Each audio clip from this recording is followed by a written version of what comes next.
felicidade talvez seja uma palavra que possa chegar próximo ao que eu sinto, sabe? Porque eu acho que é uma coisa única, assim. Nunca tinha sentido nada na minha vida que chegasse perto desse sentimento de poder acompanhar, sabe, o nascimento dela, de acordar todo dia e ver ela, ou ela me acordar todo dia também. Eu não sei, é um sentimento muito bom. Eu acho que felicidade chega próximo disso porque é algo que eu não consigo às vezes dar nome, sabe? É só olhar, talvez seja só o sentimento, seja só a vivência mesmo que traga isso.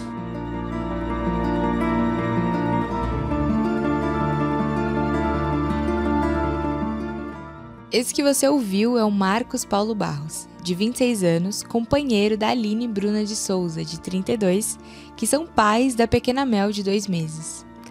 Quando chegamos no local marcado para a entrevista, a gente não sabia da presença do Marcos. E foi muito interessante ouvir o relato de um pai, que apesar de muitas vezes ser considerado coadjuvante durante a gestação, tem um papel fundamental. Especialmente durante o puerpério, que começa logo após o nascimento do bebê e dura entre 45 e 60 dias. Ainda mais num país onde mais de 70% das famílias são constituídas apenas por mães solos.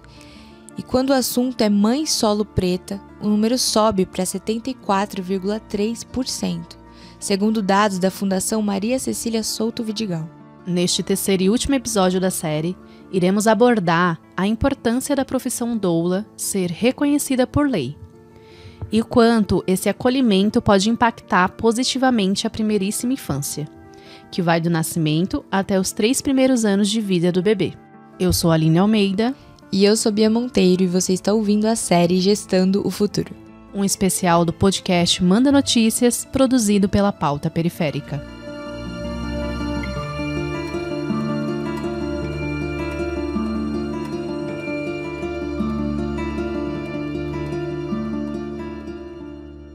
Quando eu estava planejando o parto, eu fiz essa escolha, né, para mim, não só para mim, mas para minha filha também, de vir ao mundo com respeito, né, com humanidade, né.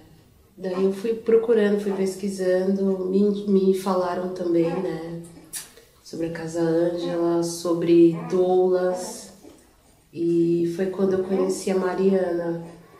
Ela fez uma visita lá na Casa Ângela, teve escaldapés, massagem, e quando eu recebi aquilo, me impulsionou mais a querer seguir com o plano de parto e ter um parto humanizado. E seguir com a doula também, né? Eu ter tido o acompanhamento na Casa Ângela e em seguida conhecido a doula, a Mariana, me ajudou muito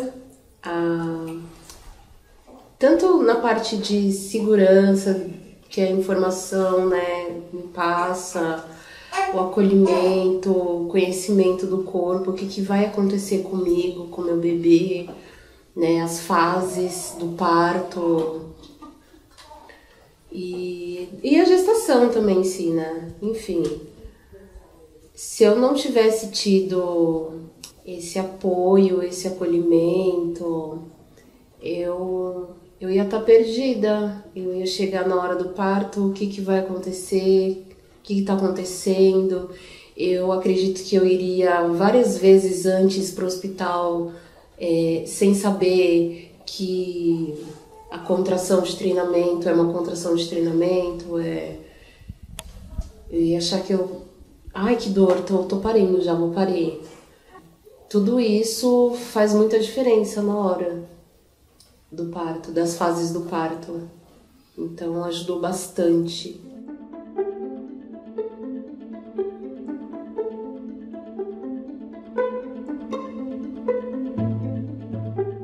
A Aline teve 2 gestações, da Aisha, de 4 anos, e da Mel, de 2 meses. Nas 2 experiências, ela teve o acompanhamento da Mariana Borges, doula que faz parte do coletivo Mãe na Roda. Porém, cada uma delas foi de uma maneira. O da Aisha foi normal, já o da Mel precisou ser cesariana. E como ela disse em seu relato, a escolha desse apoio não é benéfica apenas para a gestante, mas também para o bebê.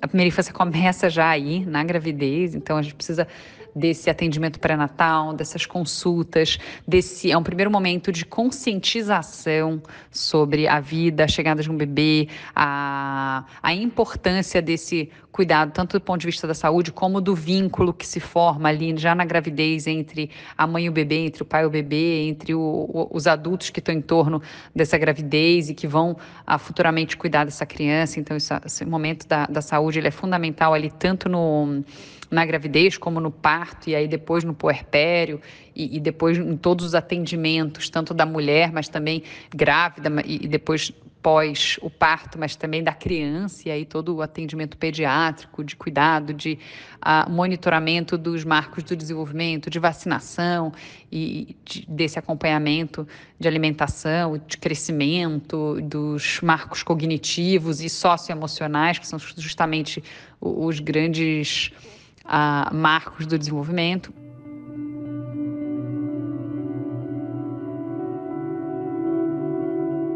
Essa que você acabou de ouvir é a Mariana Luz, CEO da Fundação Maria Cecília Souto Vidigal, uma organização sem fins lucrativos que se dedica a promover o desenvolvimento integral da criança na primeira infância. Ela também já apareceu nessa série. Se você buscar aí na memória, trouxemos no primeiro episódio o cenário da primeira infância no Brasil. Segundo o Censo Demográfico de 2022, existem 18,1 milhões de crianças na primeira infância no país.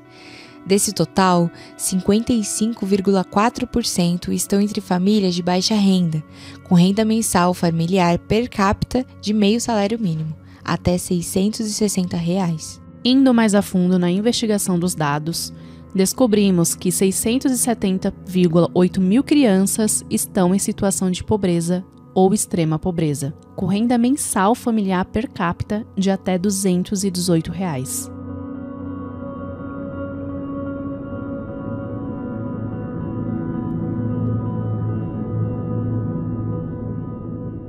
A primeira infância acontece onde as crianças e as suas famílias vivem. Então, esse é um dos grandes pilares de estratégia da atuação da Fundação. O outro pilar é a mobilização da sociedade, a ativação da sociedade. Então, é fazer com que todo mundo no Brasil entenda a importância da primeira infância, a prioridade que essa fase da vida tem para melhorar o nosso país, para quebrar as desigualdades, para quebrar a pobreza, para que a gente possa ser uma sociedade mais equânime. E se todo mundo entender isso, demandar por isso e trabalhar para melhorar a primeira infância, a gente entende que isso é muito importante. A gente faz isso contribuindo com a imprensa, com os meios de comunicação, com produtos audiovisual e com tantas outras atividades que ajudam nesse sentido. Aqui na Fundação, uma visão de que é a política pública, mas é a implementação da boa política pública, de bons programas e serviços de primeira infância que tenham qualidade, que tenham avaliação, que possam ser melhorados, que possam estar adaptados para o contexto local de cada realidade dos 5.571 municípios desse país, das diferentes regiões, das grandes desigualdades que a gente tem, mas para a gente conseguir, por meio de políticas públicas eficazes e adequadas para aquela realidade, fazer a mudança e endereçar as vulnerabilidades em primeira mão, como foco, como a prioridade, e essas múltiplas infâncias que a gente sabe que existem no Brasil. O Brasil é um país continental de muitas regiões e de múltiplas infâncias desiguais, e a gente precisa sempre reforçar essa prioridade de começar primeiro por quem mais precisa.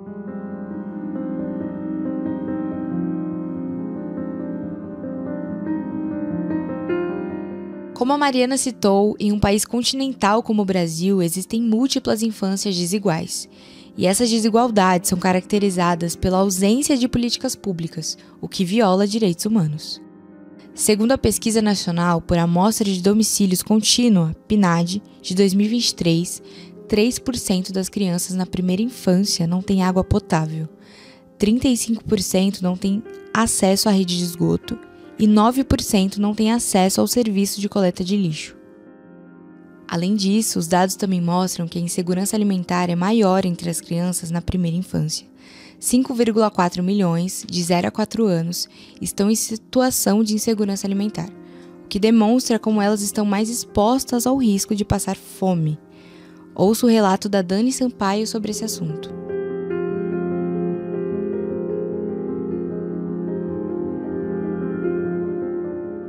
Então, o que essa pessoa que tem um bebê com restrição de crescimento, que é caracterizado um percentil baixo, para nós chama fome. Toda vez que uma mulher não se alimentar de maneira adequada, fizer as 3 refeições ao dia, esse bebê que está dentro dela vai crescer pequenininho, porque ela não tem de onde tirar. E aí a natureza não vai matar a mãe, entendeu? Então esse bebê vai crescer menor. Então o que essa mulher precisa? Comer. Então eu não posso tratar um problema social, que é a fome, no mundo. E aí, principalmente num contexto do Brasil, onde a gente tem números alarmantes de morte materna, de mulheres pretas e pobres, e não é só por violência doméstica. São mortes no parto, são mortes durante a gestação, são mortes depois do parto, durante o puerpério. E são essas mulheres que não têm um emprego, que não têm uma casa própria, que não têm saneamento básico. São essas as mulheres que vão morrer.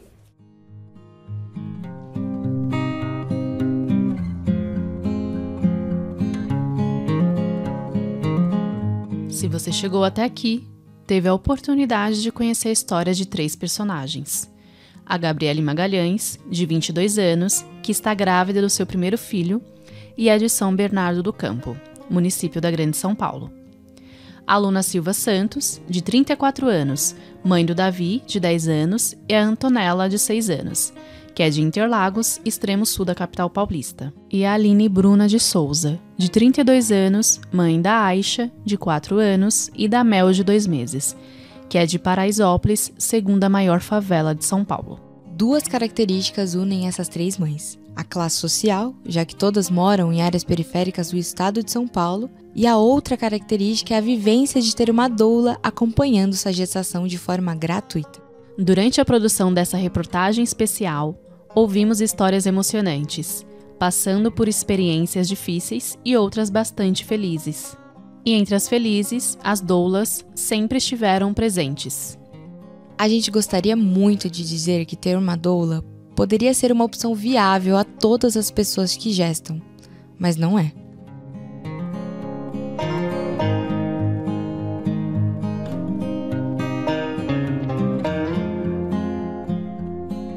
Dentro da capital é isso, são muitas realidades diferentes. A gente vê que realmente quem está dentro da associação e quem está mais próxima da associação são mulheres doulas que vão atender no setor privado. A gente tem sim o setor público acontecendo, mas também tem um socateamento do SUS horrível, que assim, antigamente a gente tinha o Amparo como uma referência bem interessante para quem precisava ter uma experiência dentro do SUS, né?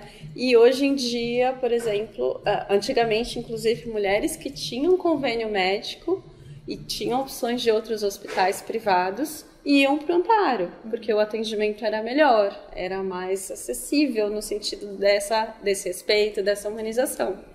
Hoje em dia a gente passou, né, acho que a pandemia e toda essa situação que a gente viveu, né, no nosso país fez um desmonte terrível nisso, então já não é uma opção tão boa assim. Então as pessoas que não têm grana para ter um espaço para poder participar, ter uma equipe e ir para um hospital privado, elas estão realmente numa situação muito pior do que antigamente. Eu vejo isso. Acho que antigamente era um pouco melhor porque os acessos dentro do SUS eram melhores.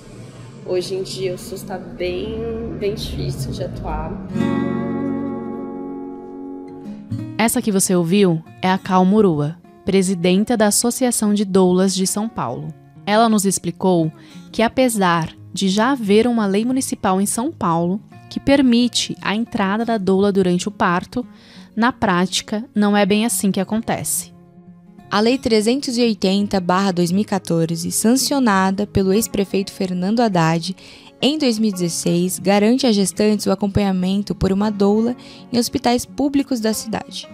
De acordo com o texto, é permitida a presença dessa profissional durante todo o período de trabalho de parto e pós-parto, assim como durante as consultas e exames de pré-natal nas maternidades, nos hospitais e demais equipamentos da rede municipal de saúde, ou unidades privadas contratadas pelo município, sempre que houver solicitação da parturiente.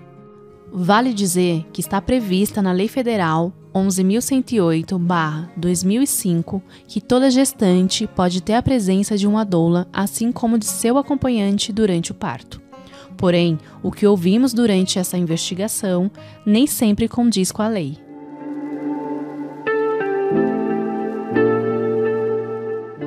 Mesmo ainda não sendo regulamentada no Brasil, as doulas podem ser encontradas em todo o país, fazendo parte do serviço de saúde de alguns estados. Um mapeamento de doulas realizado pela Fiocruz e publicado em 2021 traçou o perfil socioeconômico dessas profissionais em 5 territórios e 4 regiões do Brasil.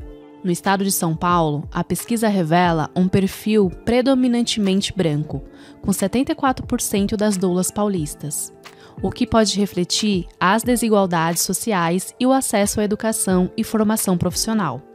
Apenas 1% das doulas se declaram amarela, 11% preta e 14% parda. Além disso, 64% atuam em ações como voluntárias, 51% atendem a classe média e apenas 1% a classe baixa. Isso deixa claro a urgência da profissão ser incluída nas políticas públicas do país, para assim viabilizar o acesso das gestantes a essas profissionais.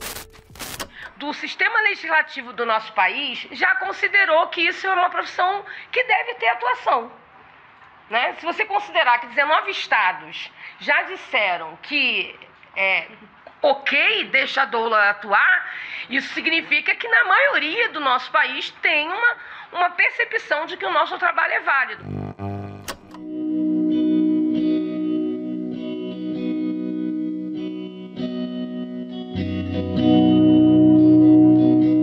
Acabamos de ouvir Morgana Grelli, presidenta da Federação de Doulas do Brasil, na audiência pública da Comissão de Defesa dos Direitos da Mulher, na Câmara dos Deputados, realizada em 2023, sobre a regulamentação da profissão de doula. O projeto de lei 3.946/21 já foi aprovado pelo Senado, mas, desde 2021, está em análise na Câmara dos Deputados. Existem algumas movimentações para que isso aconteça, como a criação da Federação Nacional de Doulas do Brasil, fundada em 2017. Quando isso acontecer, todas as pessoas gestantes terão acesso a esse serviço.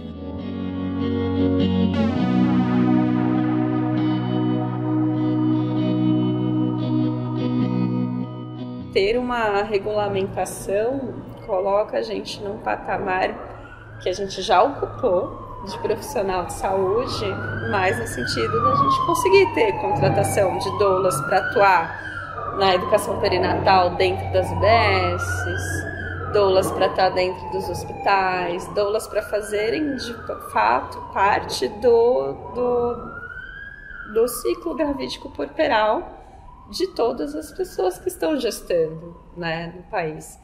E a gente sabe que muito do nosso sistema hoje, o SUS, ele é maravilhoso, né, porque ele ainda existe dentro, com todos os seus problemas, ele ainda é o que garante os direitos para muita gente, mas os profissionais estão extremamente sobrecarregados. A gente sabe quanto tempo dura uma consulta de pré-natal dentro do SUS. E que, às vezes, as enfermeiras não têm como fazer uma roda de gestantes, que podem muito bem ser geridas por doulas e trazer informação para muita gente de uma forma muito mais direta e falando a mesma língua, né? Então, é isso, são mulheres falando para mulheres.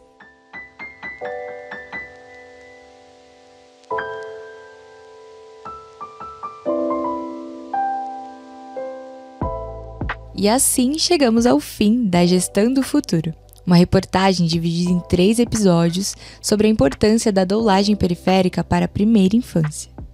Você conheceu 3 iniciativas que oferecem o atendimento gratuito ou a valores sociais para pessoas gestantes nas periferias de São Paulo. Essa reportagem conta também com conteúdos extras distribuídos em nossas redes sociais. Acesse @mandanotícias no Instagram.